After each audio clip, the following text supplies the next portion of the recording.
వెళ్తారు. నీకు చెప్పడానికి అవకాశం ఎక్కడ లేదు. దేవుడు మనకి ఇంకా చాయిస్ ఇస్తున్నాడు, ఇంకా ఎక్స్ట్రా టైం ఇస్తున్నాడు, ఇంకా అవకాశం ఇస్తున్నాడు. ఈ భూమి మీద ఉండగానే దేవుడి మందిరంలో ఉండాలి, ఆయన కృప కొరకు కనిపెట్టాలి. మనము నియమించుకునే సమయానికి దేవుడి మందిరంలో ఉండి ఆయన పాద సన్నిధిలో మనం అడిగినట్లయితే ఖచ్చితంగా మన పట్ల ఆయన కృప చూపగలడు. దేవునికి స్తోత్రం.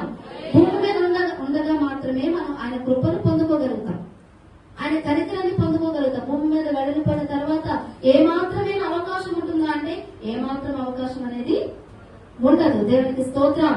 భక్తుల కీర్తనకారుడు అంటాడు, నా ప్రాణం ఆయన కొరకు కనిపెట్టుకున్నది. ఎంత ఎంత ఎక్కువగా అంటే ఉదయం కొరకు ఎలాగైతే కావలి వారు కనిపెట్టుకుంటారో అంతకంటే ఎక్కువగా నా ప్రభువు కొరకు, ఆయన మాట కొరకు నేను కనిపెట్టుకొనిచున్నాను. దేవునికి స్తోత్రం. హల్లెలూయా. అందుకే మనందరి జీవితాల్లో ఆయన కృప కొరకు కనిపెట్టేవారుగా ఉండాలి. మన దృష్టి, మన కను దృష్టి, మన మనస్సు, మన ఆలోచన ఆయన వైపు మాత్రమే ఉండాలి. దేవునికి స్తోత్రం. ఆయన వైపు ఉండాలంటే మనం ఏం చేయాలి? పెందలకడనే దేవుని మందిరంలో కనబడాలి. మగ్ధలేని మరి ఎప్పుడు వెళ్ళిందంటే యేసుక్రీస్తు ప్రభువు దగ్గరికి పెందలకడనే, తెల్లవారుజామునే. మనకి ఇంకా అవకాశం ఉంది 11 గంటలకి. ఆ సమయంలో, నియమించబడిన సమయంలో నీకంటే నాకంటే ముందుగా దేవుడు వస్తాడు.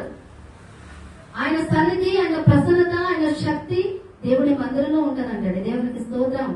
ఎవరు ముందుగా వెళ్తారో వాళ్ళు దీవించబడతారు, ఎవరు ముందుగా వెళ్తారో వాళ్ళు ఆశ్రయించబడతారు. కోనేటిలో ఎప్పుడు నీళ్లు కదిలింపబడతాయో, ఎప్పుడు ఏ వ్యక్తి అయితే మొదటగా దూకుతాడో ఆ వ్యక్తి స్వస్థత పొందుతారు. దేవునికి స్తోత్రం. ఆ స్వస్థత మనకు కావాలి, ఆ విడుదల మనకి కావాలి, ఆయన కృప మనకి కావాలి, మన కష్టాల నుంచి విడుదల పొందాలి, ఆయన సన్నిధి మనకి కావాలి, ఆయన